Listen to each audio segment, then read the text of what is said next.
welcome to the Unfazed Review Podcast. I'm Ben. I'm Emmett.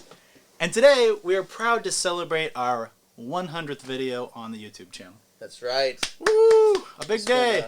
It's kind of funny because last podcast we were doing a little bit of reflecting on the channel. Yeah. And I didn't even realize that we were coming up on 100. Neither did I. You told me, and I'm glad you told me because otherwise we would have just posted a video not even acknowledging it. So pretty cool. Pretty good stuff. It's a nice, I'm happy with where we're going. And me too. I love the direction. I love the momentum. Yeah. And the weird thing is, we kind of mentioned this before, COVID, as gnarly as it is and was, best thing to happen to the channel. Very true. Yeah, it incentivized us to do more. Totally, because if you look back at early Unfazed, it was like very sporadic. You know, we didn't take it seriously. It was just kind of a catch-all folder for random shit we did. Yeah. And then finally, it was like we had time to dedicate. Yep. And it worked out. It was a big boost that we needed to kind of get motivated. Really was. Yeah. And we've been doing a lot lately, and it's been good. fun. It's been fun. I think there was a lull for a while where it kind of felt like work because we weren't quite like in it mentally. Yeah. But now it's like we're just. Now it's an extension. It's an extension of our being. It's also an extension of like our friendship, just us hanging out. 100%, You know? Yeah, 100%. which is cool, which is great. Yeah. I think we got to a point. I don't know. I can't pinpoint exactly where it was, but there was a point where we decided to be more open with the audience and more honest and more unfazed. Yes. And censor ourselves less. I mean, we had that early on, but I think there was a point where we really stopped giving a shit. I don't know if we got frustrated with the direction of the channel or what it was, but we got to a point where it's like, you know what, leave it in. Like, yeah, it was like, I think there's a big difference between wanting to do that and actually doing it. 100%. And we cross that threshold into just actually doing it. It happened very organically. It's like, I know it's kind of cliche to say, but like, there was a point where it was like, oh, should we keep that in? Should we maybe like rephrase that? And now we're just kind of like, fuck it. Like, that's who we are. Let's put it out there. I agree. And I think that was the best thing for the channel. Yeah, it really was. Honestly, it was. I think our more popular videos are the ones where we're the most unfazed. Yeah. We've often talked about how it blows our minds that the podcast is the most popular thing on the channel. Cause, it's very flattering. Yeah, I mean, we go out and we try to do stuff that's vaguely educational, historic, whatever. We make funny quips. Yeah. But what you guys like to see most of all is us sitting down just like talking shit. It's very flattering. It's very flattering, honestly. Like, it's flattering and it's heartening to know that you really just like us and want to hear us talk. It means a lot because there's a lot of YouTubers I watch who I adore. Like, there's some amazing ones. But a big part of their shtick is like going to places and like, you know, like for instance, Jacob the Carpetbagger. I love him. And but it's, you know, it's all about going to places. But I think he even transcended that because his live streams are pretty popular now. Yeah. But you know what I'm saying? There's some people that like they have a certain thing that you go to look for. Pigeonholed, And then if you can transcend that and the audience just like gets a connection with you, that's the best. And that's what you really want. You know, you want to see almost like Conan O'Brien when he goes to do remote satellite like adventures. You know, it's like you're watching for him. 100%. Yeah. Conan's a great example because like I rarely watch his like show. Yeah. But when he does like. He's just like fucking with Jordan Schlansky and like the hallway. That's the best. It's the best. Like, he could have some like, you know, A-list actor on. I really wouldn't care that much, but I want to see him just like making fun of his you know, coworkers. Conan's one who's totally thrived during the pandemic. Yeah. Like Conan 100% like took the bull by the horns, took the Andy Richter by the hips, and just pounded away. Yeah, Andy Richter. I love Andy. Aaron Blair, who he does the Clueless Gamer with. He's like he plays video games with. Yes. Jordan Schlansky, Sonia Atagonia, whatever. She's her amazing. Name is. She's got married, I saw. Yeah. They're all like they're all characters that people tune in for more than the the weekly guests, which is hilarious. I'm a huge Andy Richter fan. I love Andy Richter. He's hilarious. He's vastly underrated. He's the perfect like wingman for that kind of situation. He's great. So, I wish he, because I know in like early 2000s he branched off. And he ended up going to do the Andy Richter show, and it flopped, unfortunately. And I would have loved to have seen that have at least a few seasons. Like, Andy Richter's so freaking underrated. Interesting. He's amazing. Yeah. I don't know if we could ever have a sidekick, you know? I feel like we don't need it. It's a good. It's like a Harry and Lloyd relationship. Yeah, this is good. This is good. I mean, we've obviously got our guys.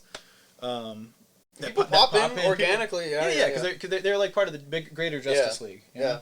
It's like we don't need a Robin.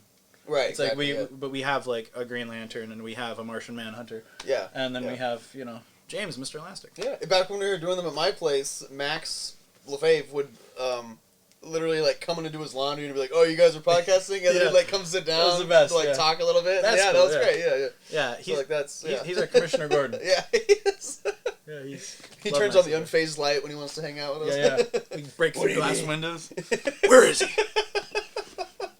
Good shit. If only we were that cool. Give us time. Yeah, give us time. But anyway, I'm really happy about this. Like, I know 100th video, like, you got to be sentimental or whatever. I'm not gonna be really sentimental, but I feel like I'm just really, really proud of the channel. Yeah. And it's like I just love seeing the good comments and all the great people we've met on the Discord, and Warhammer, our patron, we love you. But there's so many cool people that we normally would have never had a chance to get to know. Yeah, and honestly, I mean, I know there's the whole cliche of like thank you to the fans, but they have propelled us into this, into keeping to do this. 100%. Yeah. So like really, genuinely, thank you guys. Yeah, because once you have specific people who are watching your stuff and you actually care that they're getting to see your stuff and you're keeping them in mind when you're making stuff, it's a whole different motivator. Like before, when we were just making stuff for anyone and putting it out into the ether, it's like, yeah, I want it to be good, but now that I know that there's people that have like certain expectations, I'm kind of like, oh, I want to make sure it's good for them. Right. Yeah, exactly. Which is weird, and I actually find it like really, really motivating, which is great. And half the time,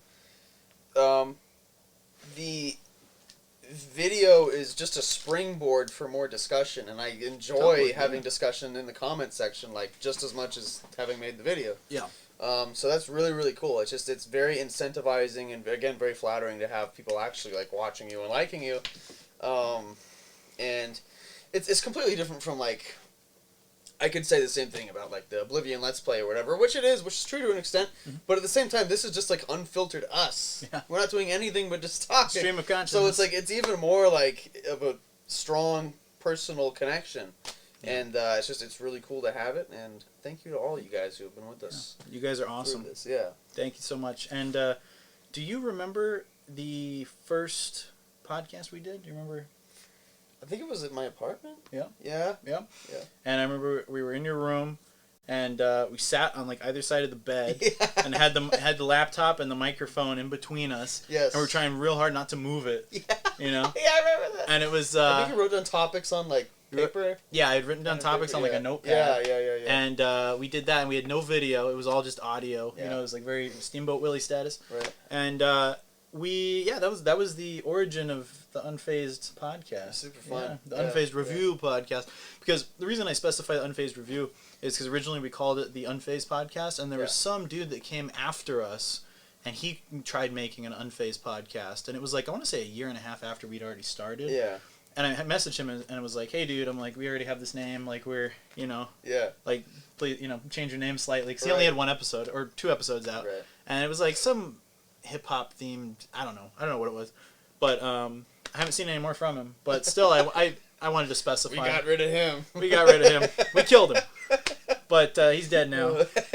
He's dead, but if anyone asks about it, you don't know a thing, you didn't hear anything, and he's at the bottom of the river. That's right. But, I remember in the beginning we were Unfazed Media for a while, and then there ended up being something called Unfazed Media, I think. I don't know. I think it was confusing to people because we were. I think the YouTube channel was actually called Unfazed Media, right? Yeah. And then I had the domain name for Unfazed Review because of my old blog. Oh yeah, because and then we started getting more followers on the Instagram, and I was like, oh, maybe it'd be confusing for people. I'm like, why don't we just call both Unfazed Review? Okay, yeah. And Unfazed Review flowed off the tongue nicely. It did, Unfazed Review. And so we switched it, I think, after about a year to Unfazed Review. Yeah, that's true. And that's been the name ever since. And who knows, maybe eventually if we create a production house or something, that'll be Unfazed Media. Yeah. But for now, I mean, I'm happy with Unfazed Review, and Unfazed is the channel name. Yeah. You know? And guys, there have been so many times where when we've sort of created something out of thin air, and if you just, it's like what George says, it's not a lie if you believe it. Mm-hmm. Where we've used these things to our advantage and we've gotten away with it. When we were in Austin at the film festival way back when, you guys know about Three Guys now. We talked about that in the last podcast. Three Guys Having a Good Time is an old script we wrote. Yeah. And when we went out to the Austin Film Festival, we very quickly ditched the actual film festival because it sucked. And went clubbing because there's this amazing club scene, or there was in Austin. Yeah. And right around Halloween too. Yeah. Like circa 2015. And it was days from turning 21. So as a way to get me into these clubs, Ben would be like, "This guy co-wrote Three Guys Having a Good Time," and they're like, "What is that?" And it's like, "Oh, you don't know the movie, you know?" And we got into clubs. Yeah. They were like, "Oh, okay, go ahead." And when we've done the podcast, at our outside location with the fountain. Yep. That is, it's like an office building essentially. We have said, if people ask us like who we are, we just say we're with Unfazed Media or Unfazed Review, and they're like, "Oh, okay."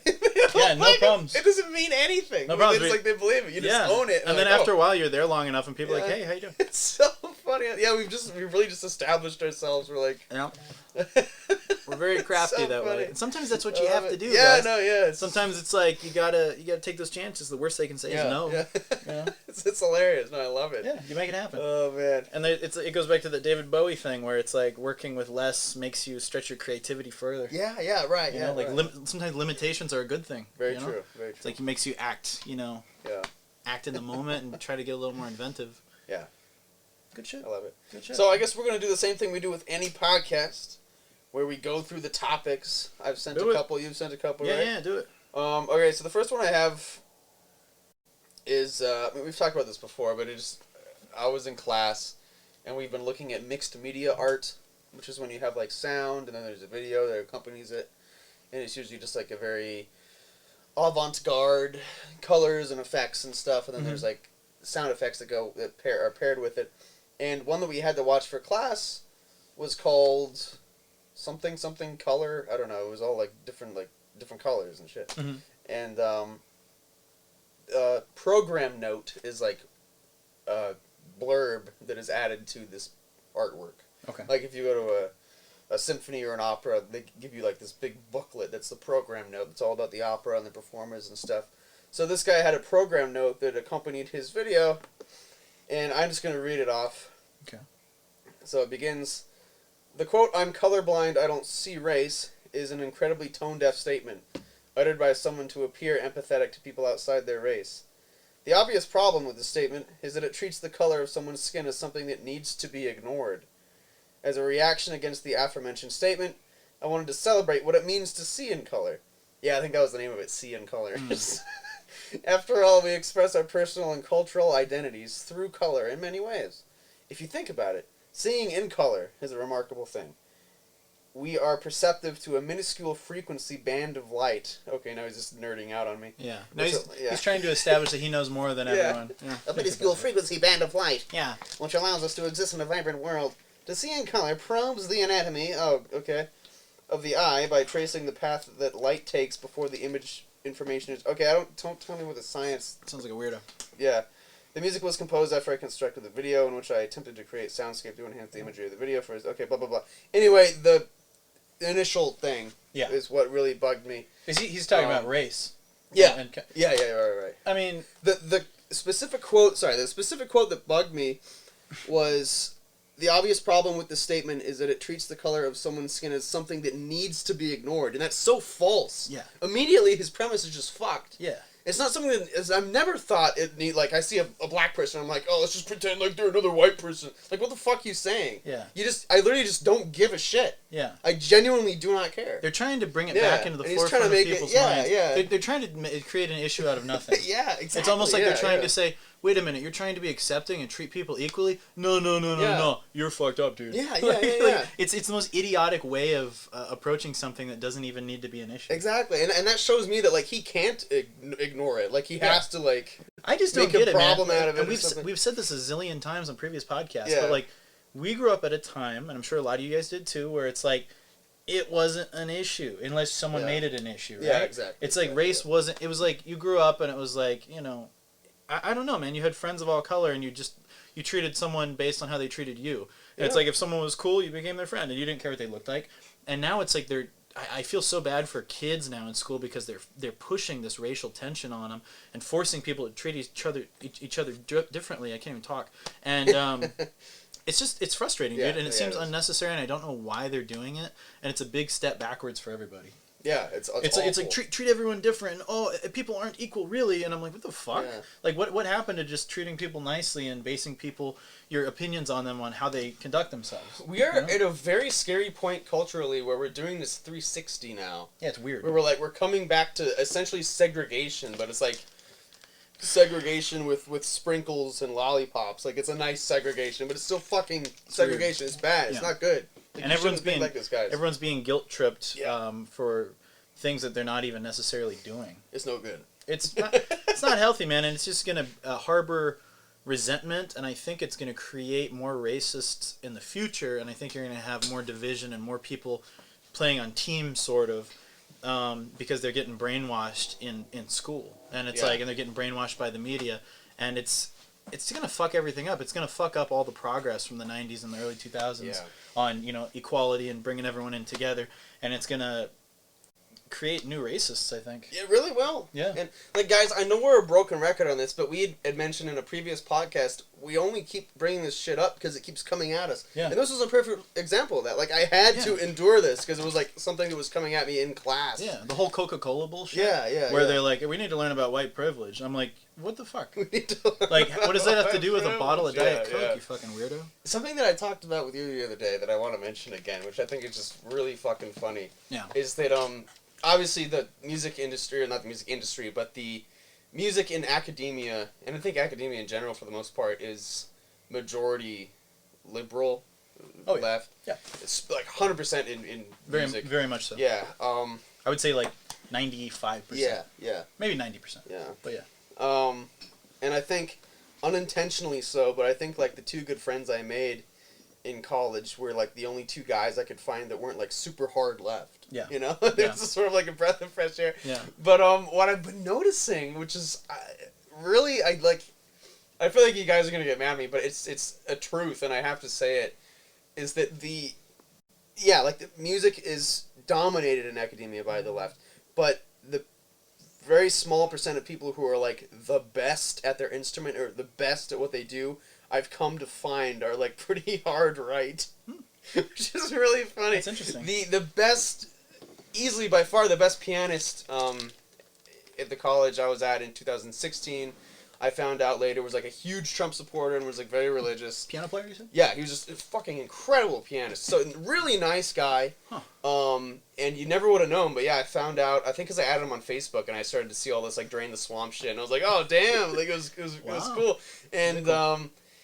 Then this guy who was sort of the at community college that has this big jazz band scene, there's always a big up and comer, and maybe it's a trumpet player or a sax player, and at the time there was this big sax player, and he was the best guy there, and he got this George Benson scholarship, and it was this big deal.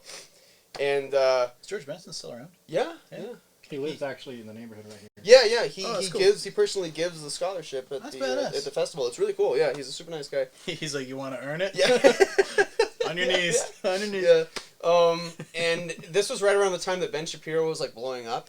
Love Shapiro. And I remember this sax player came up to me and he was like, Emmett, usually I consider myself fairly on the left, but there's this guy I've been watching on YouTube lately, and he's completely on the other side, but I've been watching him more and more, and he's making a lot of really good points that I just can't. Cool. And immediately I was like, Ben Shapiro. I just knew, because he was he was blown up at that moment, and I just knew, I could tell from the way he was saying it. He was like, yeah, how did you know? That just goes to show, man, it's if you keep an open mind, it's not necessarily all about being persuaded, but it's so healthy to hear that other side of the road, and listen to what they're saying. And the thing is, you'd never know, and most currently, there's a guy I know who's easily one of the best jazz pianists I've ever heard in my life, let alone jazz pianists I know. What's his name? Fucking insane. I don't know how they feel about people knowing about, so I don't want to say. All right. But it's like a superpower. Yeah, right. Because they're all very I had to kind of figure it out through inference and as I got to know them, they're really not vocal about it at all. So it could damage them while they're still in school. Right. Yeah, no, literally. It's the world we live in. Yeah. Fucked. But what I found out about this guy is that he's a huge Sam Hyde fan. Whoa. And then from there, I just found out that he's a very big Trump supporter there and everything. You go. So it's so funny to me. It's hilarious. The top echelon of musicians are super hard right. Yeah. Where everything below that is very liberal. And there's something honestly it's funny, and it's also sort of I don't know. I gotta be careful with my wording. I don't want to say. I don't know, man. It's just funny, and it's almost it feels like a breath. Free thinkers. Yeah, they're free thinkers, and it feels like a breath of fresh air, honestly, because I know the other thing. I mean, again, it comes back to the same issue where liberals, leftists are so vocal and loud and in your face with their shit all the time, because I think they just like assume that everyone agrees with them because they think that they're like the best moral, empathetic person in the world, so they just assume that everyone must agree, otherwise they're a piece of shit. They speak about it very, very more openly and more freely than the right. Yeah. Yeah, because it's more accepted by the media as well. Yeah, exactly. And you don't have to worry about, let's say you make a video on YouTube and you're hard left and you're preaching about the left and you're talking about, whatever crusade you're on that week, and you don't have to stress about that video being taken down. Right. But if you're on the right and you mention something, you can totally get censored and banned and get your content taken down, much like what happened to Steven Crowder this week. Yes, and I want to talk about that. Let's talk about Louder with Crowder. If you guys don't know, Steven Crowder and the Louder with Crowder channel, I think it was just the Steven Crowder channel and his show Louder with Crowder, was suspended because they had put some videos out that talked about COVID, and then they labeled it as misinformation, and that's always their ruse. Yeah. And then something else about something with the election, and saying that it was spreading false information about the election being election fraud, and their videos were taken down and they were temporarily suspended, and it's like he talked about it and he went back and said exactly what he said, and he really was pretty innocuous. Like, he didn't say anything. He had too like intense. Government sources. Yeah, everything that Steven Crowder said was pretty legit. He wasn't like flying off the handle making shit up. Like, he's fantastic, and it's like, even saying it now, I'm like, oh great, are we gonna get this video taken down? Because the level of censorship that they're pushing towards anyone who says anything that goes against the hard left narrative that's out there right now is like, it just doesn't make sense to me, dude. Yeah, it's bad. It's really bad. All that censorship stuff is terrible. And I think we've talked about censorship before. Oh, we had a whole episode on it. Yeah. Like, just the whole rule with that stuff is that if you are censoring stuff of this volume, it goes to show that maybe there's something to be said for that which you are censoring. Yeah, there's so much fear around it. And my thing is, shooting yourself in the leg. Louder with Crowder, 5.3 million subscribers on Steven Crowder's channel. I guarantee you Biden doesn't have that many. And my thing is, it's like, if you guys want to support him and support free speech, go subscribe to Crowder Bits. That's another channel that he has that he's operating off of right now. And really great channel, really informative. And if you disagree with what we're saying, I know there's some people in the comments that are like, quit talking about trendy stuff in the news. I'm like, well, we'll stop talking about it when it's not shoved in our face every single day. That's the thing. We're talking about it because it's important to discuss. If we just roll over and die and don't talk about it and pretend like these things aren't happening, we're not helping the situation. Yeah. We're becoming passive, and it's like, that's not good. I want to call out the bullshit and say, that's not okay. What happened to Steven Crowder? That's not okay. Yeah, and to our credit, I know like it's really easy to pin us as like alt-right, as it's easy to pin anyone as alt-right. Yeah. But in probably a number of days after this video is released or whatever, I have a video that's private right now on Unfazed that is actually criticizing Steven Crowder. So like I'm not like sucking his dick. We're not like, oh, Steven Crowder, like some shit he does is it's the specific thing that I talk about in this video, which you guys will see eventually, that I disagree with. Like, I think it's the way he approaches something is dishonest. Anyway, you'll see. But what is happening to him now in this situation is fucking awful. It's uncalled for. Yeah, well, you can't. Everyone likes to choose teams, so it's either like, if you don't like him, whatever happens to him, as long as it's negative, then that's good because you don't like him. Like, that's such a bad thought process. What's happening to him now, regardless of what you think about him, has such awful implications for YouTube and the way censorship is happening across all platforms. I mean, if that happened to Bill Maher, I'd be pissed off too. Yeah. I'd be like, what the fuck, dude? And he leans way more on the left. Yeah. Or I'm leaning to the right, you know what I mean? But it's like, anytime they just decide, like, nah, you're done for now. Like, they just decide to pick and choose like that. It's scary, and that's a terrifying direction for entertainment for the entire world and for news. YouTube has always been so pathetic in the way that they try to, like, manicure their website and make things the way they want them to be with their, like, YouTube Rewind, where they take all these stupid YouTubers that, like, no one's really heard of or watches, and they pump them up like they've been the star of the year, and everyone's like, who the fuck is this? Yeah. And it's usually like 5 makeup channels and 1 like DJ. It's like a bunch of weird like it's yeah. I don't get it, man. And my thing is it's such a love-hate thing because like at the end of the day we love YouTube. Like we love putting stuff out because it has such a wide selection of things. It's like you can watch vlogs, music videos, documentaries, fucking fill in the blank, everything. And it's like YouTube is one of the best things to happen in the the last what is it 16 years old now. One of the best things ever, and I absolutely love it. But I think there's a responsibility to obviously censor like violent content and shit like that if it's or really bad stuff, obviously. But you have to have a little I can't even talk, a little wiggle room. And you have to be fair to both sides, and they're not being fair. They're selecting and picking on people on the right and more conservative channels. Yeah. And they're just fully suspending them, and it's just like, come on, guys, like that's wrong, and that's heading towards like communist China censorship. Yeah, it really is. Yeah. And like you said, the YouTube is such a perfect platform, and it is because ideally it's this bottomless fathom of content that is just it's this ocean of fucking like everyone posts everything. You on the tube. Yeah, and it's you on the tube. And once you start trying to like sift through that more particularly, then it's just gonna get worse. It defeats the purpose. It's just gonna get like YouTube is the only place I can go on the internet now that doesn't feel like there's some agenda being pushed down my throat. Yeah. You go on Twitter immediately. Forget it. Twitter's like Twitter is like an acid bath. Yeah. And Facebook has even gotten really bad now. They're always taking down shit. I've been off Facebook for so long, dude. So like YouTube is the last, frontier for the internet in terms of just free content and people just being able to post shit. Yeah. And the fact that is waning right now is really sad. Like genuinely tragic. Yeah, there's a fine line. Like there's a point where it's like censor certain things that you need to if it's like. People are hurting animals or crazy shit like that. Like, obviously take that down. But when it comes to people exercising their, opinions and their free speech, it's just kind of like, what the fuck, man? Yeah, it's sad shit. Yep. Anyway, switch it up, guys. Yeah. Switch it up. It's not good. So what else we got? I'm looking through what I've sent to Unfazed, but I'm not logged into Unfazed. So if you want to look at the stuff you've sent, we can do it back and forth. Let's see what we got here. Give me a moment here, guys. Sure. Immediately, the first thing pulled up on my phone is The Mummy in 1999. Something we all need. We all need a little more Mummy in our life. Classic. Also, George of the Jungle, same actor. If you guys have not seen George of the Jungle. Brendan Fraser. It's amazing. Such a good film. A classic. Do you want me to do another one, or you want to go? I'm opening my Gmail right now. All right. You can do another one. Okay, well, mine's another political one. Are yours political? I don't think so. Okay. Probably. I don't know.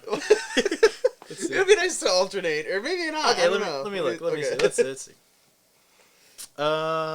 Okay. Here's one I sent last night. I said, weird, vague advertising. There's a spoof in here somewhere. It was Neiman Marcus, is what it was. Oh, okay. Neiman Marcus, that weird-ass store. I could see them being vague. And it was this really, like male model, like Henry Cavill-looking guy. And it's him, like, running around in, like, high waters around his kitchen. And, like, he, like, lifts up a kid real quick and, like, looks like he's detached to the kid. And he, like, is, like, kind of bopping around. And it says, Neiman Marcus. And I was like, what the fuck was that?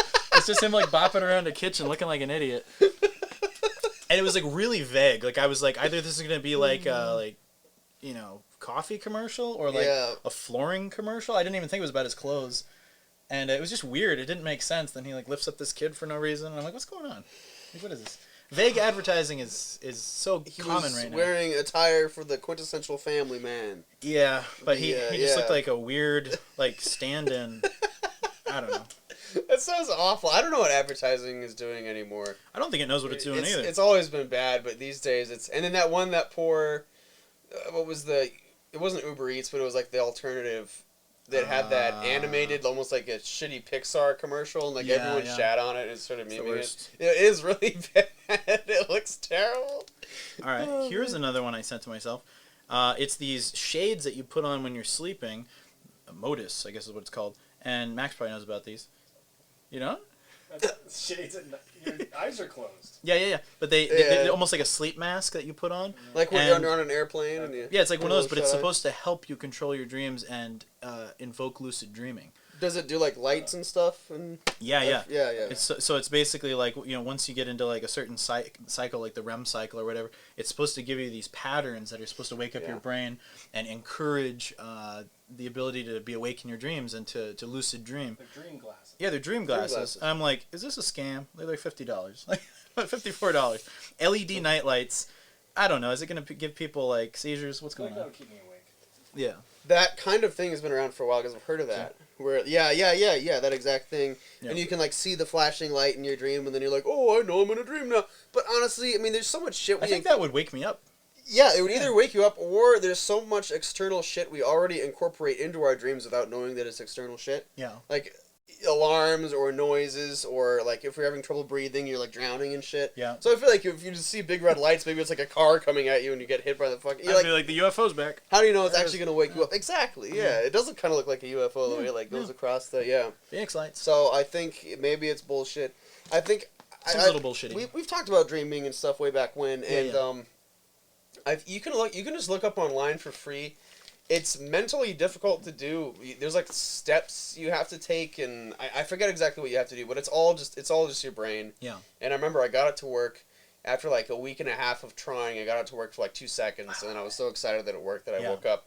But it was cool for those like 2 seconds. I think it's almost scary if you stay in it too long. Yeah, like, it was scary. Like, am I in a coma? Yeah. What's going on? Well, you see that like everything's fake, or like not everything is what it appears to be. Yeah. Like I told you, I thought there was like a pool, like water, and I went up to touch the water, and it was like plastic. It was like hard.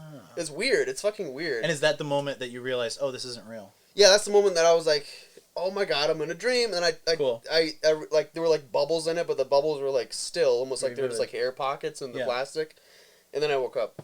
But That's yeah, crazy. it was eerie because like while I was dreaming and just like not being aware that I was dreaming, I thought that was like a pool, Wow. and I was in a park, and then it was weird to know that your brain creates this like literal facade crazy. for you. You know what's weird is they always say, oh, you can't see digital clocks, and like you have a hard time looking at your hands in dreams. Yeah. I haven't found that to be true. I've been able to look at digital clocks in dreams. I've been able to look at my hands. I remember even a dream where I looked and I have this scar on my arm here, and I was like, oh, I have my scar. Like I was like, like specific little things, very, yeah. and I was like very aware of what was going on in my dreams, and it's like, so I think my imagination is able to almost like trick me into realizing. I think that's just maybe because like text and stuff is unusual in a dream. Yeah. But I remember at least one dream. I don't remember what I read now, but I do remember there was a dream in which I read something off of a paper, and I like had no problem reading it. Yeah. It was fine. But it's like it doesn't usually happen. I don't know. Yeah. Your brain doesn't usually give you a book to read. That's fucking. I feel like it's weird, you know. Yeah. You know one thing that I noticed, and Max will be able to confirm this. I noticed after playing with the VR headset, after a couple days, I started having more vivid dreams. Same. You had the same? Really? Yep. Yeah, I think it engages different parts of the brain. But like literally, I would say after the first 48 hours of playing with it, like the most I've played with VR ever. Like I've done it, here and there, but like I think that was the most like 2 days in a row where I had like a lot of that stimulation. Wow. It was like the next dreams I had were like super intense, like physically like running from something, and then a super intense like sexual dream where it was like I could like feel kissing the girl, and it was like super realistic. Holy and shit. like very cool. very vivid, where you wake up and you're like, holy crap, like that was like super super real, and like one of the most vivid dreams I've had in years. Or I started dreaming that I was in some of these games that I was getting competitive with. oh wow. Wow. That's when I stopped playing VR and put it out. It's been like 2 months now. It got too weird. It was too weird. Damn. You took a break? You took a break? I took a break. Good for you, man. Yeah, I can definitely see how the lines would cross. And like I said, man, it's like I have a pretty vivid imagination. I'll have dreams that are pretty real, but I distinctly noticed like those next 2 nights I was like, wow, both those dreams. I had like kind of a scary like action dream, and I think that was maybe from playing Pistol Whip. And it was like very very intense. Like I remember running in the dream and like feeling my heart pounding and being like, oh dude, I haven't like exerted myself this much in a long time, and I was like running as fast as I could. Wow. And then like and then the girl in that other dream was just like so like really you feel like you were there with someone, and then you wake up and you're like, holy shit, like my mind's like super it makes amplified. The Matrix seem not so far fetched. Yes. Damn. Yeah. So definitely if you guys play with VR for a time, definitely be ready for some wild dreams. I'm glad you said that because I thought that was just weird. No, I think because it engages different parts of the brain, That's good. and it makes you look at things a little bit differently, and it's also very intense situations, like, you know, like that game with the knights where it's like you got the bow and arrow and like the knight comes up behind you, like You get your heartbeat. totally. I remember like turning around in VR and being frightened of this like 7-foot tall knight behind me, and it's like that's something you don't normally deal with in your everyday life, where you're like worried about fighting a guy in armor.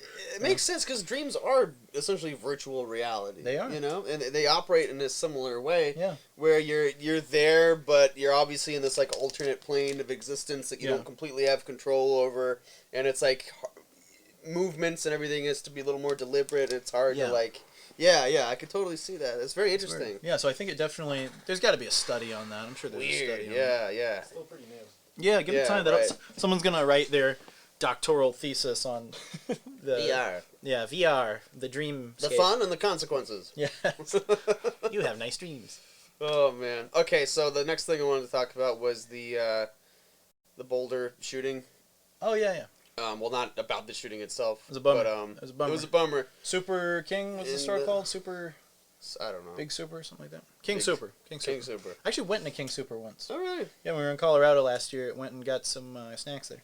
Oh cool. Yeah, it's essentially the Kroger version of like what Fry's is and what Ralph's is in the Okay. United States. It's like an extension of that, but in Colorado. Okay. Like you go in, it looks like Fry's. Yeah. Yeah.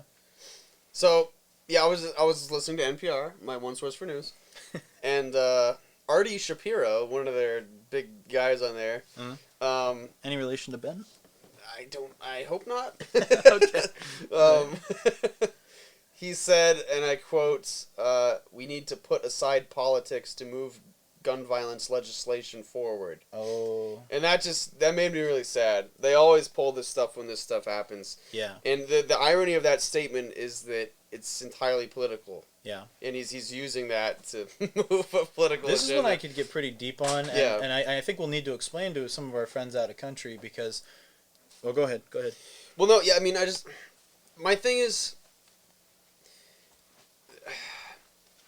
first of all, we're a huge country. Yeah. And so it's easy to, like, look at us and say, oh, there's lots of gun violence, but in relation to the size of other countries, it's really not that big. And the other thing is,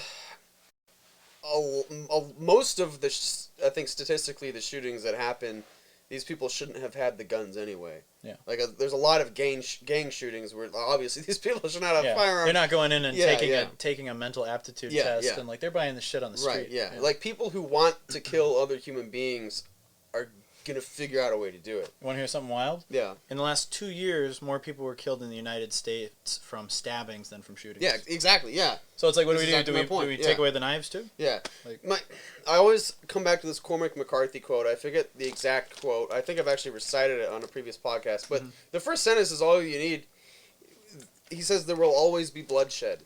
And like that, I'm sorry, that's true. What scares me about legislation like this that is pushed by Artie Shapiro and NPR is that I think they're envisioning some utopian society in which no one dies of unnatural causes. And that's just not going to happen ever. And I actually hope it doesn't. Yeah. Because that would be a very sick and fucked up world.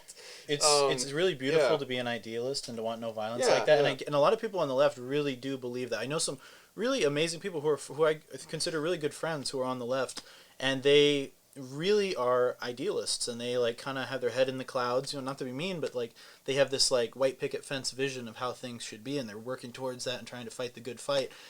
But the reality is, guys, with gun control, the country is so big, and it's such a freaking gray area that we're operating in. Because let's say you do gun control, right? And like let's say you fully take people's weapons away. Okay, a lot of people aren't going to willingly hand them over. And second of all, like you said, all the gangsters and people like that, and people who buy it like black market, those guns that come in from the cartel and things like that, and they're already out there. You're not getting if you ever watch shows like Cops or what was it, Live PD. I saw an episode that was taking place here, Phoenix, Arizona, and it was down by the airport, and they pulled over this car full of Uzis and like fucking semi-automatic weapons in the back. And it's like, these fuckers didn't have permits. Like, Exactly, that's shit yeah. that's shit that, like, comes across the Yeah. border and people buy illegally. And do you think for a second these people are going to turn their weapons over? No. Yeah. So my thing is, I hate to say it, and I know there's going to be some people in the comments that are like, well, it worked in this European country. Okay, cool. Maybe it worked in that small European country. Cool. But if you're looking at the United States as a whole, which is connected to Mexico, it's like all the cartel weapons that come up. I mean, arms dealing is a huge thing, and it's like if someone wants to get a weapon, the weapons are so deeply ingrained in our country, you're not going to be able to take them all and melt them down. Like they're so far out there. It's like it's a jungle, man, and it's like trying to get all the snakes out of the jungle. Yeah. It's not possible. Yeah. It's the guns are out there, and like they're just a reality. It's like no matter how many strict measures you put into place, and no matter how many weapons you take away from people who got them legally, it's like the bad people are still always going to be armed. Mm-hmm. It's like that's just a Yeah. reality. It's like that Yeah. no one seems to mention. Yeah. Well, did you hear what happened in Florida? The buyback? No, go ahead. No. So they did a gun buyback in Florida, or at least they had attempted to. Yeah. And so they leave the system to do something, right? And they're going to screw it up. Leave Yeah. our government to Yeah. do something. Yeah. And they ran out of money in 30 minutes. People were coming in with like guns that they fashioned out of like galvanized pipe and like Wow. 2x4s. It's like Wow. Fallout 4. And just like flooding the system. Yeah. badass. So, I mean, Yeah. first of all, the system, if anyone takes the guns, it can't be our own government because they suck Yeah. at everything. Yeah. Mhm. Number two, good luck Yeah, taking right. guns Yeah. from Yeah. America. And all the idealists out there that are like, oh well, if we just stop it now and don't allow them to buy any more, even if you did that, do you know how many fucking guns are out there in circulation? Like, people don't seem to grasp that. Like, let's say you can't get any more guns, no more ammunition, nothing. There's so much of that stuff stockpiled already. Like, good luck, dude. Good luck. Like, I hate to say that and I hate to sound bitter, but that is the reality that no one addresses. Yeah. It's And- like they're already out there, dude. Yeah. And people fail to realize that the right to bear arms is a very important aspect of freedom. Mm-hmm. And you know, it's always laughed at when people are like, "Well, we need to be able to bear arms in order to defend ourselves from a potentially tyrannical government if that ever goes down." Mm-hmm. And everyone's like, "Oh, you really think you could fight government?" You know, whatever. But like, I always think of unions, like old real unions, like coal miners, turn of the century. Coal miner's daughter. When unions started, it was like a shitload of guys who were getting black lung. They were about to die anyway. Yeah. So they would have no problem with like beating the manager to death if Yeah. they didn't get what they wanted. Like Yeah. that was horrific, and that's why unions worked. Yeah. And unions are weird now because it's like a board of like 40-year-old teachers. Yeah. And it doesn't really have the same effect. Yeah. That can be applied to bearing arms. Like, the government isn't going to fuck with the civilians if they're a bunch of, like, crazy tinfoil hat guys with, like, Yeah. AK-47s. And even on a They- smaller scale, sorry to interrupt. No, yeah. But even, let's say shit hit the fan like COVID stuff, right? And let's say you can't get gas, you can't get stuff at the grocery store, and let's say it's a bit more intense than it was last year. Let's say it's a situation where it's like you really can't get stuff. People start getting restless. Yeah. Certain people start getting desperate. They're going to start going and robbing from other people. And imagine if you're in a situation where it's like you're in an area where the cops are far away and you have a supply of stuff and shit has really hit the fan like it did last year, but say it's a little worse.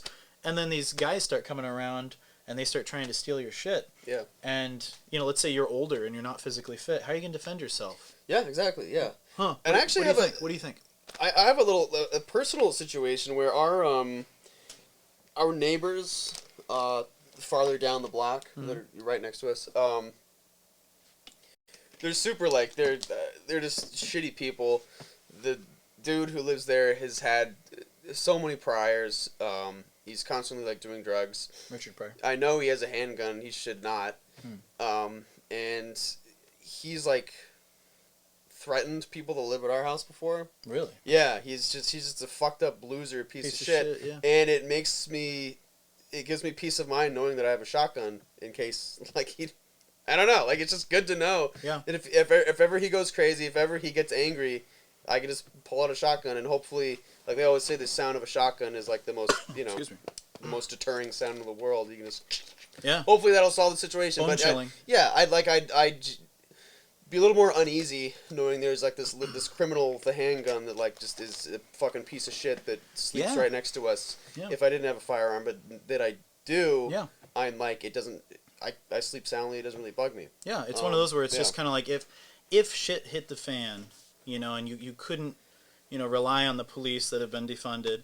It's like, wouldn't you rather be able to take care of yourself if you had to? Yeah. It's almost like you'd rather not have to worry about it, but just knowing, just in case, it's there in the closet. Yeah.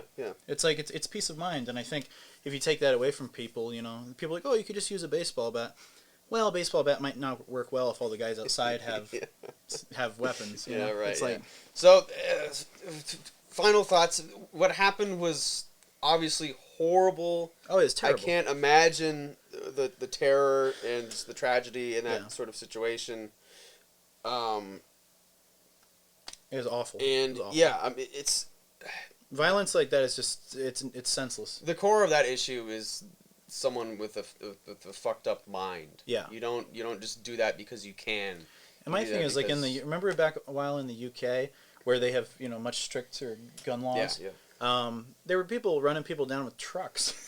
Yeah, right. It was like, yeah. Weren't they like some hate crimes, or it was like people fully like running trucks into crowds of people and people making pipe bombs, stuff like that. Yeah. So even if you take the guns out of the equation, you can't take the craziness out of the people. Exactly. Which is a shame. Yeah. So maybe we need to work on mental health. Yeah, very true. And I mean, the media doesn't report this because it doesn't fit their narrative, but there have been plenty of times where a shooter has been stopped by another bystander with a gun. Yeah. And they don't report on this shit because, again, they it doesn't fit what they want to feed to you. But it's not far-fetched. I think the problem is everyone thinks like, oh, you're really going to be this hero with your gun? And it's like, yes, there are people who know how to use firearms that will protect you that are not necessarily a policeman. Yeah. And like that seems like such an insane idea to people, but it's really not. Yeah. That person could be yourself. Yeah, that person could be, There was a mugging at my work today.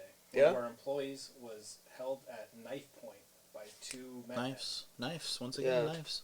And what happened? He had a weapon concealed. He brandished the weapon, said, "This won't end well for you," and they got in their car and left. Beautiful. Oh. There you go. Exactly. Perfect. Yeah, Thank he you, carries man. his gun every day. This is the first time he's had to use it in a real life. Yeah, exactly. And great news, he didn't have to hurt him. And that's what I'm saying. Yeah, usually like 99% of the time you're probably not going to have to fire around. You just, there it is, go away, Book, and that's book I'm reading right now, which we'll discuss in the future. The main character was driving after getting off a job, and he was in a rough neighborhood, and these kind of gangster guys pulled up next to him and started giving him a hard time. And they started following him. 4 of them in the car, 1 of him. And he's like, oh, shit. How's this going to end?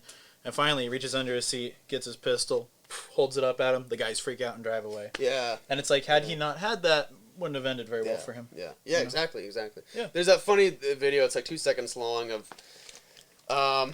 there's some guy, it's like road rage on the highway or something. There's some guy trying to zoom up next to this guy, and he's yelling at him, and this guy is just staring at him, and he has like a pistol, and he just like does that, and the guy like immediately breaks and like turns away, and they're like, that's all you need, and it's done. So my thing is, it's like, you're always going to have crazy people, you're always going to have violence. It sucks. Yeah. I wish it wasn't like that, guys. It fucking sucks. But it's an aspect of living in a civilization. It's like you're going to have other people that are bad, no matter what. Yeah. And it's just like, at the end of the day, I get it. These people are idealists and they want a perfect world with peace and love. But when you have so many weapons out there already and you have people who are inherently violent, it's like taking the good guys' weapons away isn't going to help. Yeah, not by a long shot. Yeah. And speaking of, I know Biden is trying to push some legislation to at least sort of crack down on. I know even before he was elected, he wanted to reduce the amount of ammo we could have or something. He was gonna try, which is essentially taking your gun. Like, what are you gonna do with the gun if you don't have any ammo? So, and people are like, oh, he's not gonna take the gun. He's just gonna take the ammo. It's like, what the fuck do you think that basically means? So yeah, I hope whatever. I'm not sure what he's pushing right now, but I hope whatever it is, it doesn't go through. But and I just gotta say, I don't think Biden's pushing anything. I think his team is pushing it, and I think they're propping him up and telling him to sign things. Yeah, literally and figuratively. It's Weekend at Bernie's, but Weekend at Biden's. I swear to God, it's like it's a joke, man. And for once, it feels like we're totally directionless, and it's like we're riding on a crazy fucking roller coaster, and we don't know who's behind the controls. Go to Joe 3-0, 3-0. Yeah, it's weird, man. It's weird. Yeah, I don't know how this is going to end, but I don't think it's going to end well. And I think we got to just try to stay positive and try to think rationally, because if you try to follow the mainstream media, it's so irrational and it's feeding you so many lies daily. I know. It's like, get your news from a variety of sources, guys, because like we're living in some strange times. Yeah. It's funny because my mom watches the news all the time, and she is such an honest woman. She takes what they're saying at full value. Face value, yeah. And I'm always like, because at this point it's so obvious when the news is like twisting something to try and make it fit whatever. Yeah. And she always believes it, so I'm always like, you better be careful with what they're telling you here. Yeah. And we often get into discussions, and eventually she's like, okay, yeah, I see your point. Yeah. But it's crazy it has to be that way. I know. It's It didn't used to be like that. I always trusted the news. Yeah. And now I'm like, grain of salt. Yeah, exactly. Yeah. Yeah. I never like watch it on my own volition. I've never like sat down on the couch and be like, let's check out the news. It makes me depressed. Yeah, it's super depressing. Really quickly. Yeah. Like 10 minutes, I'm like, well, everything's on fire. Yeah. Yeah. Everything's always on fire in the news. Yeah. That's all you gotta know. Sensationalizing things. They love to do. So I had one more thing, but you want to do one of yours first or no? No, I'm good. Okay. Yeah, you go ahead. Mine is actually a video, so I will link the video in the description. You guys can check it out, and then we'll come back and discuss. Sweet. Anyway, that's the gist of it. It's scary. So, okay. Are we still going? Yeah, so worldwide economic collapse by Worldwide June. economic collapse. Basically. And you were just talking about when shit hits the fan, you're going to want to have your weapon by your side. So yeah, shit maybe hits the fan. shit's hitting the fan. And, just think of how people went crazy over toilet paper. Yeah, Imagine I know, if there's right? a full economic collapse. Yeah. That still cracks me up that was the one thing that everyone wanted. Oh, I still want to be able to wipe my ass comfortably. I don't need, like, food or water. Just give me toilet paper. Use a fucking bidet. I know, yeah. Use a bidet, learn from the French. It's so funny. It still cracks me up. But, yeah, economic collapse, man, I don't know. I mean, anything can happen. Nothing would surprise me, but I fucking hope that doesn't happen. Yeah, I mean, I know very little about economics. Yeah. But even just looking at it, how they say it's in its own sort of confined bubble. Yeah. That is keeping afloat through COVID kind of makes sense. And then when we're out of it, we're going to see the repercussions and that kind of makes me wonder, though, because let's say things open up, which it seems like they're starting to gradually. You're going to have more people traveling. You're going to have more meeples. You're going to have more meatballs, Cloudy with a chance of meatballs. And you're going to have people shopping. You're going to have more people on the road, which we already have here. You're going to have people taking vacations, funneling money into the airlines and to hospitality and to amusement parks and to entertainment. And, like, I have a hard time imagining that coming to a halt once the ball gets rolling. Because you're going to have so many people worldwide that are like, fuck, I want to get out. Like, I want to spend money. I want to do things. The one thing that does make me nervous is that whatever you guys think about Trump, he was, at the end of the day, a businessman. Yeah. And the amount that he tried to push stimulating the economy, I don't mean with these little checks we're getting now, but I mean with opening businesses back up. Still waiting on money. Showed you that he really thought this is going to be very, very, very important. Yeah. He was really pushing things to open up. He was pushing jobs. He was really trying hard, I think, to keep the economy afloat. I think things would have been really good, man. Yeah. So what do you do? Hindsight's 2020. I know a lot of these economists who project certain, what's going to happen in however many months from now. I know a lot of that is incorrect. Usually, I think it's incorrect, even if they're like a specialist or whatever. I think usually these predictions are wrong, but America has already been like trillions of dollars in debt for however fucking long. Yeah, we're never getting out of it. And like the IRS, I think the last thing they ever wanted was to just give us a bunch of money, and now they're giving us like stimulus after stimulus. So it just feels like we were already in kind of hot water as a country. Feels like they're just printing money. And now, exactly. And then anytime there's a big, like a new, what do you call it, like an attack plan from the administration, Biden's administration, it's like, how much of that money is going to foreign countries? How much of that money is going to weird programs that are unrelated to what's going on here? It's like, dude, there's like a homeless epidemic here in the United States that no one is fucking addressing. It's true. Yeah. Like, it's so bad here. It's so bad here in California. It's bad around the whole country. And it's like they're not focused on that at all. Yeah. They're not offering any solutions to that. And instead more tents. They're offering tents, Ben. Oh, great. Fantastic. And it's just a crock of shit, man. They can't even take care of their own people right now. Yeah. And they're focused on all this foreign aid during a pandemic. Iraqi gender studies. Yeah, and my thing is, it's like, it just doesn't make sense. It seems so ass backwards. Yeah. And then they're focused on literally we have an open border right now. I was going to ask if you want to talk about that. Yes, there's an open border, and I'll try to make this quick. And first of all, let me preface this by saying immigration's great. I think if people can do it legally and they want to come here and they want to better their lives, that's what the country was built on. Immigration is so important, no matter where you're from. If you want to come here and do great things, 100% you should be able to.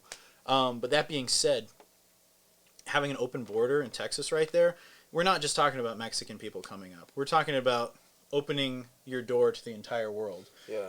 And it's like, that's not all going to be good people coming in to make the country better. You're opening it up to people in the cartel, potential terrorists. It's like, I love how people are like, oh, it's just people coming up here to better their lives. Yeah, some of those people, but not all of them. Yeah. And it's like saying, just unlock all the doors in your house and hope for the best. It's like, there's a reason there's a process through immigration. You can't do that. Yeah. Yeah. And I know that system's fucked and that system's flawed, and they need to work on that. Yeah. They need to work on that, and they need to work on that with the Mexican government, and they need to figure out a more streamlined way to get good people up here into this country. But you can't just open the fucking floodgates. Yeah. No, especially during a pandemic. Yeah. What the fuck? And what is it? Gila River is the casino. So Gila Bend is that town? Yeah. That I think they're in the news. They're calling it a border town, which it's not at all. But Gila Bend is being like overrun with immigrants and like housing for them, and it's like a shit show down there. And it's shady as fuck because they're not letting journalists down there to document it. Right. Yeah. They're hiding something. They're hiding something. Yeah. They're just not dealing with it at all. They're just like letting everyone in, and they're just like letting shit go. I'm wondering if they struck up a deal with the cartel, because they said I saw some things where some of the guys who went down there, some of the senators and stuff, were saying that the cartel was right there at the border, taunting border patrol, saying you can't stop us now. Holy shit! And it's like they're so confident about it. It leads me to believe with our fucked up administration, maybe there's some deal cut. All of this makes me think this is the perfect time for us to give our guns away to the government and be defenseless. We definitely should. Amen. All right, guys. Well, I think it's time to wrap it up. Thank you again for the 100th video. And also, you're welcome for the 100th video. But thank you for watching us, guys. Like, I love you. I love the Unfazed crew. I love any new viewers here. If you enjoy this content, please like and subscribe. Feel free to join us on the Discord. Help us out on Patreon. Help us make more content more often. And remain unfazed. Love you guys.